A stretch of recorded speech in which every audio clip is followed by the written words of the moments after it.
여러분 혹시 생애 가운데에 기적을 경험해 보신 적이 있으신가요? 사람들은 말합니다. 우리가 호흡하고 숨쉬며 사는 모든 순간들이 기적이라고 말합니다. 맞습니다. 우리가 하루하루 사는 것 자체가 기적이고 은혜입니다. 그런데 현재도 하나님은 당신의 기적이 필요한 곳에 믿음의 사람과 믿음의 기도를 통해 역사하고 계십니다.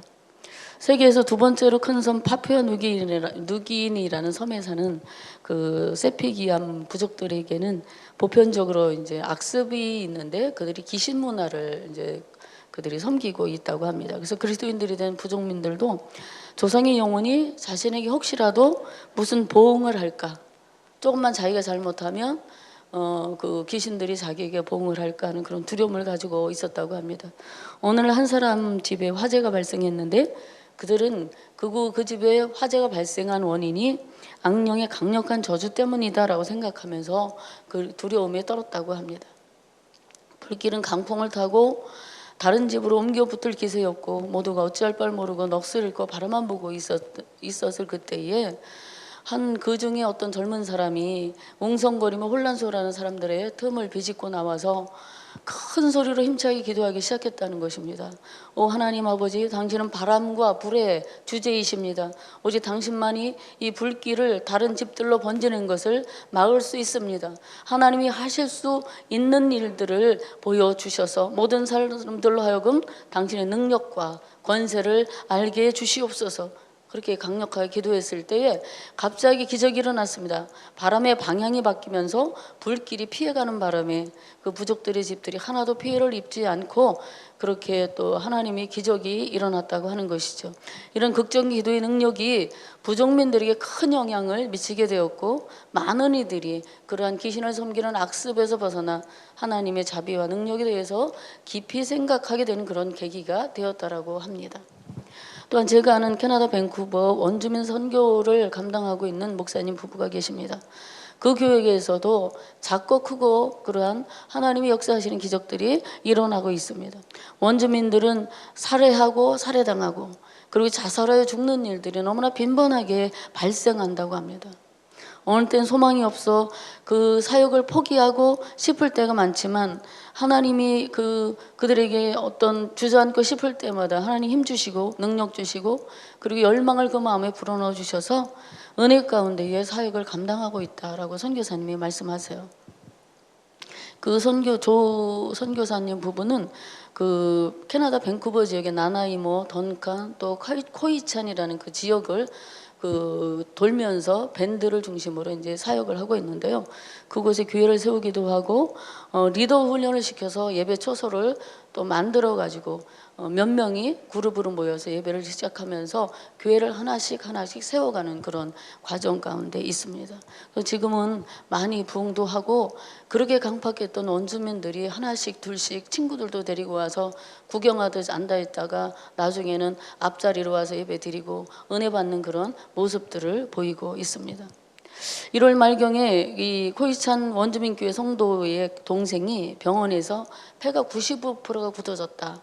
5% 가지고 숨을 쉬기 때문에 언제 죽을지 모른다고 죽기만 기다린다고 기도 요청을 했다고 합니다. 그래서 여러 성도들이 그 사람 한 사람을 놓고 간절히 기도를 했는데 성도들의 기도 합심 기도가 끝난 후에 그 기도를 받은 그 사람의 폐가 다시 정상으로 돌아와서 그가 꽂고 있던 호흡기를 다 빼고 그리고 새로운 생명을 얻게 되었다.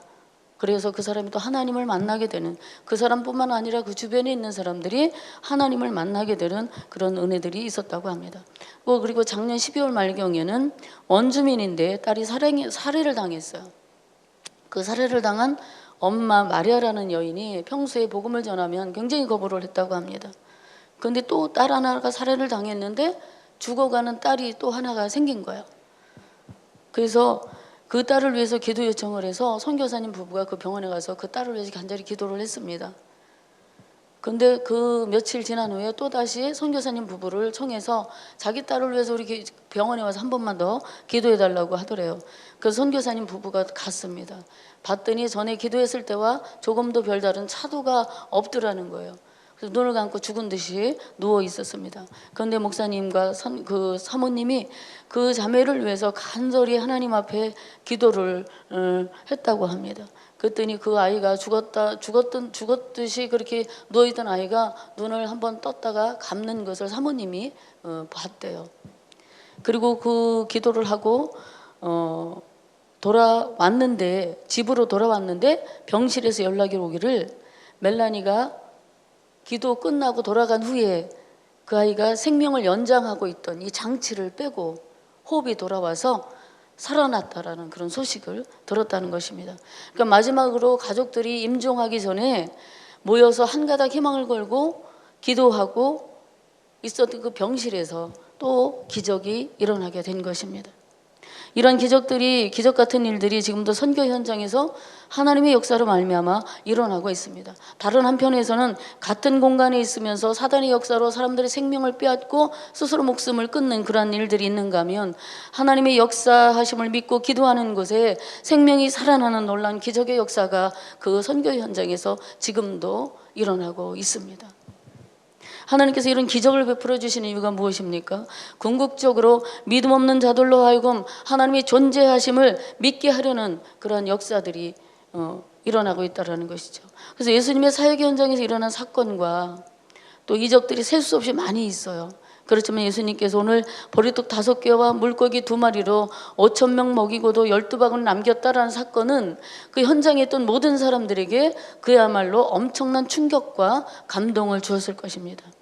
그래서 이제 이 사복음서를 기록한 모든 저자들은 이 사건을 빼놓지 않고 다 기록하고 있는 것을 보게 되는데요. 남자 성인만 5,000명 가량으로 계산하고 있고 그곳에 남자들만 있었겠습니까? 우리가 다 알고 있겠지만 부인들과 아이들도 데리고 왔을 것이고 그 사람들 다 합하면 만 단위가 넘는 그야말로 어마어마한 인파입니다. 어떻게 그런 일이 있을 수 있을까요? 어떻게 이를 오늘날 우리가 사실로 받아들일 수 있을까요? 사람들은 이 사실을 믿기 어렵다고 생각할 것입니다. 이런 사실들은 예수님이 누구신가, 예수님을 알게 되고 우리가 예수님을 믿게 될 때에 가능한 일입니다. 예수님 하나님과 함께 하시는 분, 만물이 그로 말미암아 지은 바 되었기 때문에 지은 것이 하나도 그가 없이는 된 것이 없느니라고 요한복음 1장에 기록된 말씀이 있습니다. 모든 만물을 주님이 지으셨고 그들에게 먹을 거리를 제공하시는 하나님이 말씀을 듣기 위해서 새벽부터 주님을 찾아온 무리들의 배고픔을 채워주지 못하시겠습니까? 만물의 주인이신 분이 보리떡 5개와 물고기 2마리가 아니더라도 주님은 무에서 유를 창조하실 수 있는 분이시기에 얼마든지 무엇이든지 공급하실 수 있는 분이십니다. 예수님이 하나님이심을 믿고 고백하는 사람들에게는 오병이어의 기적은 너무나도 자연스러운 일로 여겨지며 그것을 사실로 믿게 되는 그런 은혜가 있게 되는 것입니다.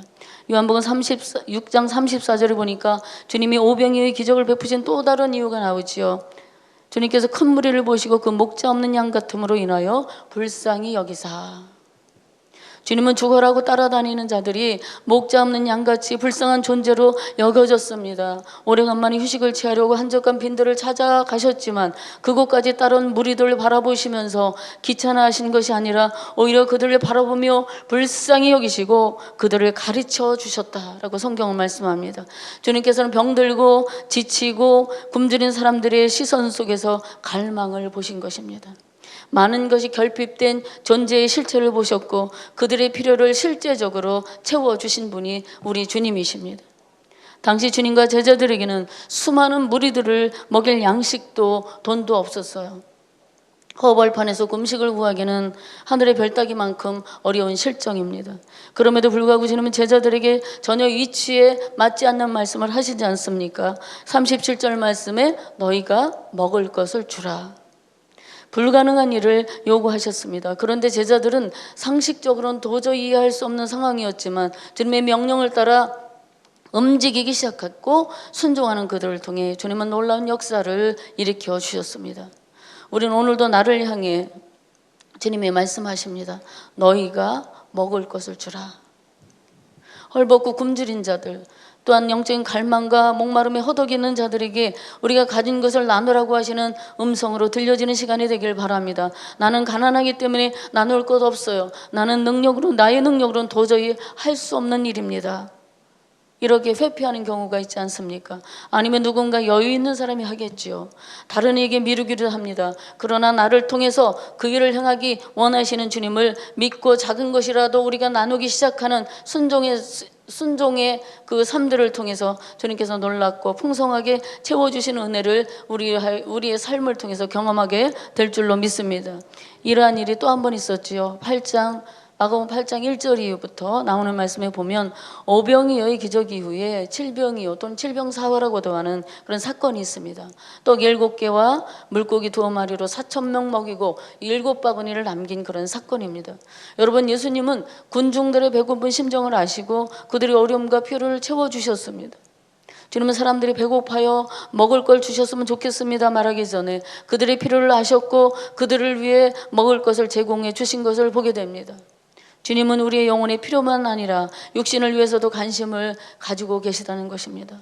마가복음 8장 2절에 주님께서 이렇게 말씀하셨습니다. 내가 무리를 불쌍히 여겨노라. 그들이 나와 함께 있은지 이미 사흘이 지났으나 먹을 것이 없도다. 만일 내가 그들을 굶겨 집으로 보내면 길에서 기진하리라. 그 중에는 멀리서 온 사람들도 있느니라.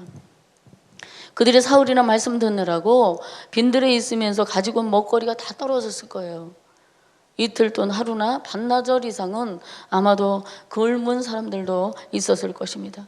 멀리서 온 사람들이 돌아가는 길에 배고파 쓰러질까 봐 주님이 그들을 불쌍히 여기셔서 칠병이의 기적을 다시 한번 베풀어 주신 것입니다. 여러분, 우리 하나님이 얼마나 자상하시며 얼마나 세밀하신 분인지 여러분, 우리 성경을 통해서 우리는 알게 됩니다. 여러분과 저희의 진정한 필요가 무엇인지 주님이 아시고 계시고요. 지금도 관심을 가지고 계시다는 사실을 기억하시기를 바랍니다. 요즘 끼니 걱정하는 사람 별로 없다고 합니다. 정부에서 기본적인 혜택을 주어서 먹고 마시는 문제가 그렇게 절박하지는 않습니다. 그렇지만 먹고 입고 쓰는 이 일상의 기본적인 문제로 인해서 염려하고 근심하며 하루해를 보내야 하는 그런 사람도 적지 않습니다. 사랑하는 여러분, 우리의 먹고 마시는 것이 하나님으로부터 오는 것입니다. 오늘 배고픈 군중을 손수 먹이시는 예수님을 통해 일용할 양식이 전적으로 하나님의 손으로부터 주어짐을 기억하며 고백하는 그런 믿음이 저와 성도님들에게 있게 되기를 바랍니다. 그리할 때 우리는 불안하고 염려하지 않는 삶을 살아가게 되는 것입니다. 신앙은 미신과 믿음 두 종류로 구분할 수 있는데, 미신은 하나님을 이용해서 자신의 욕망을 채우고자 하는 것이고, 믿음은 하나님의 뜻에 순종해서 하나님의 말씀대로 인생을 변화시켜가는 것이다 라는 말이 있습니다.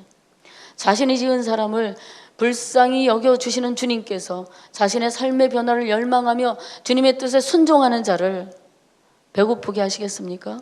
그렇기 때문에 모든 것이 하나님의 손에 달렸다. 제가 힘들고 때로는 마음의 불안과 두려움이 오면은 이렇게 생각합니다.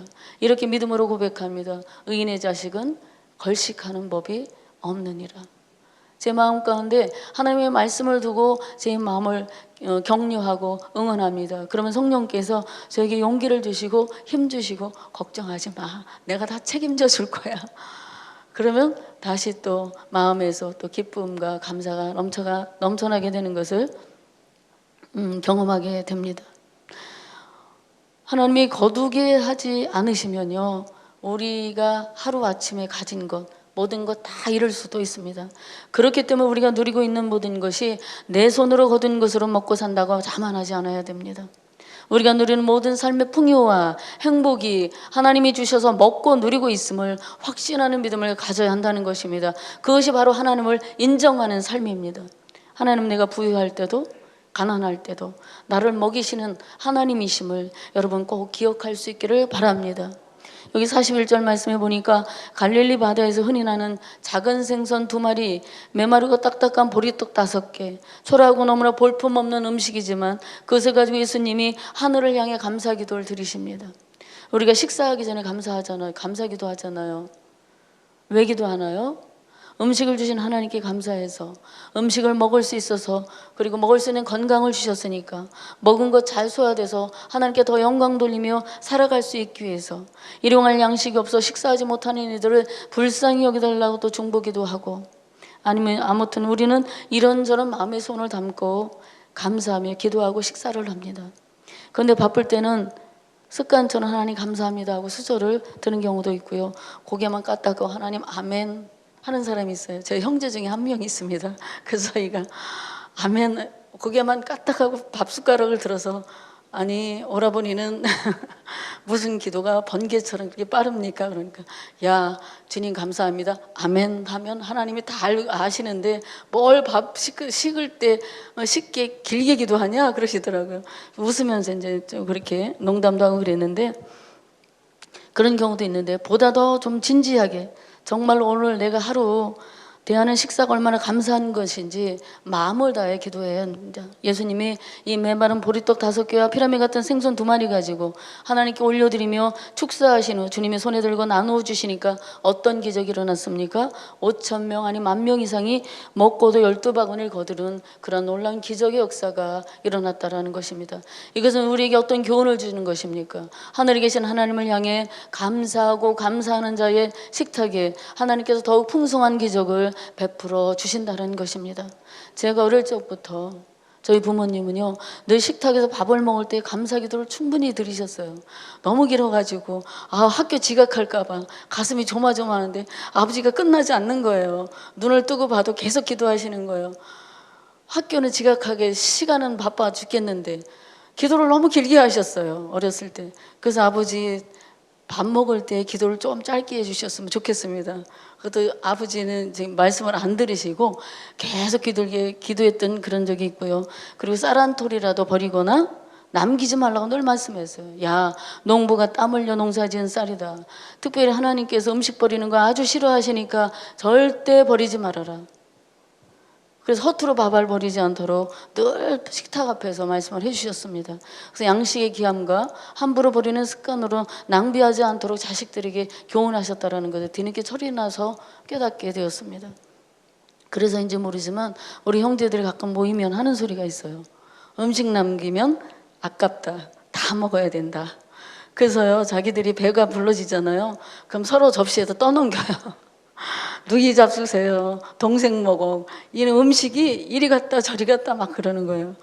그래서 억지로 먹다가 이제 제가 이제 그러면 아이고 그러지 말고 그냥 남기고 갑시다. 억지로 먹다가 체하면은 손해라고 그러면서 음식 때문에 생기는 이 작은 해프닝들을 제가 강제로 종결시켜야 이게 멈춥니다.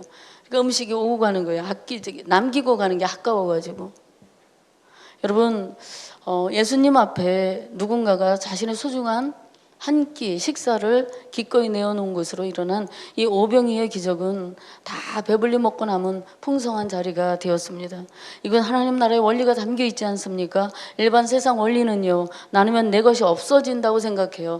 그래서 사람들은 자기 것을 나누어 쓰는 것에 인색합니다. 그런 하나님 나라의 특징은 무엇입니까? 행복한 역설의 진리가 담겨 있는데 이런 노래 있잖아요. 오래전에 주일학교 때 부르던 노래예요. 사랑은 참으로 버리는 것, 버리는 것, 버리는 것. 사랑은 참으로 버리는 것, 더 가지지 않는 것. 이상하다 동전 한 입 움켜잡으면 없어지고 쓰고 빌려주면 풍성해져 땅 위에 가득하네. 오 하면서 그런 찬양이 있어요. 자기를 높이는 자는 낮아지고 버리는 자, 즉 움켜쥐지 않고 나누는 자의 삶은 풍성해지는 것이 바로 하나님 나라의 원리임을 기억하시고 나눔의 풍성함을 경험하시는 저와 여러분 되시기를 바랍니다. 또한 주님은 나눠야 하는 것이 있는가 하면 아껴야 할 것이 있음을 말씀하세요. 은혜와 축복은 넘칠 때에 더욱 소중히 아껴야 된다는 겁니다. 43절 보니까 남은 떡 2갓과 물고기를 12바구니에 차게 거두었으며 버리는 것이 없게 하라는 말씀이 있습니다. 이 동일한 사건이 기록된 요한복음 6장 12절에 나오는 말씀입니다. 이것이 무슨 의미인가요? 없을 때는 우리가 내 필요가 더 채워졌으면 좋겠다고 생각해요. 은혜가 부족할 때는 하나님 저에게 은혜를 베풀어 주셔서 믿음으로 살게 해주세요. 염려 없이 살게 해주세요. 하나님 헌신하며 살게 해주세요. 기도합니다. 그래서 부족한 거 걱정하지 아니하고 또 조금만 더 넉넉했으면 하고 바랍니다. 그러나 가진 것이 풍성해져서 넘치게 되면 고마움을 잊어버리는 그런 경향이 있어요. 그래서 어렵고 힘들 때는 소중하게 아끼던 것들도 풍성해지고 나면 마구 써버리게 됩니다. 우리나라도 얼마나 어려웠습니까? 제가 초등학교 다닐 때만 해도요, 우리나라 경제가 그렇게 풍요롭지 않았습니다. 아이들이 영양실조가 많이 걸렸어요. 그래서 얼굴에 막 버짐도 피고, 그래서 국가에서 지원해서 학교에서 배급해주는 옥수수빵과 보급품으로 나오는 우유를 물 넣고 가마솥 같은 데다 쪄가지고 딱딱한 우유 그 덩어리를 아이들에게 이렇게 배급을 해준 적이 있습니다. 그래서 저도 그런 거 받아 먹은 기억이 있거든요.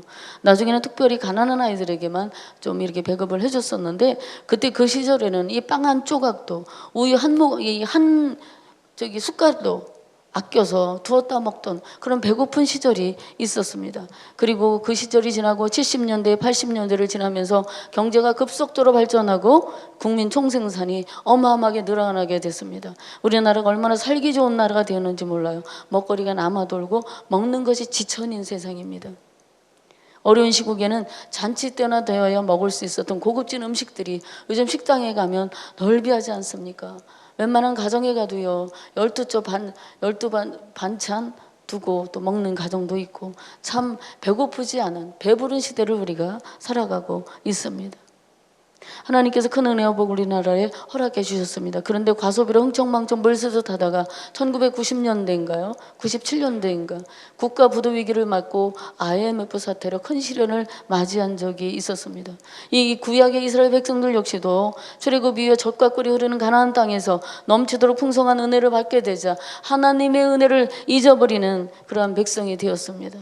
등 따시고 배부르면 고생한 시절을 잊어버린다라는 말이 있지 않습니까? 그러나 여러분, 우리에게 베풀어 주신 하나님의 은혜와 사랑을 우리는 절대로 잊어버리지 않기를 바랍니다. 오늘 예수님께서 벳세다 광야에서 5,000명을 먹이고도 남은 것을 잘 거두라고 하신 것은 영적으로 비춰볼 때 우리에게 풍성하게 베푸신 은혜를 함부로 버리면 안 된다라는 깨달음을 주십니다. 무엇보다 예수님께서 내가 생명의 떡이다라고 말씀하셨는데, 예수님 우리를 구원하시기 위해 살을 찢어주시고 피를 흘려주신 놀라운 은혜를 소중하게 여기며 기억해야 됩니다. 무엇보다 주신 거 감사하며 소중하게 진실하게 그렇게 기도하는 성도의 삶에 하나님은 날마다 기적의 은혜를 베풀어 주실 것입니다. 그러므로 은혜 주셨을 때 더 감사하고, 건강 주실 때 감사하고, 가진 것을 이웃과 나누고 베풀고, 그리고 꾸어줘도 다 배불리 먹고도 모자람이 없는 복을 하나님께서 여기 서 있는 저와 사랑하는 여러분들의 가정마다 하나님 그렇게 풍성하게 부어주시기를 간절히 복비러 드립니다.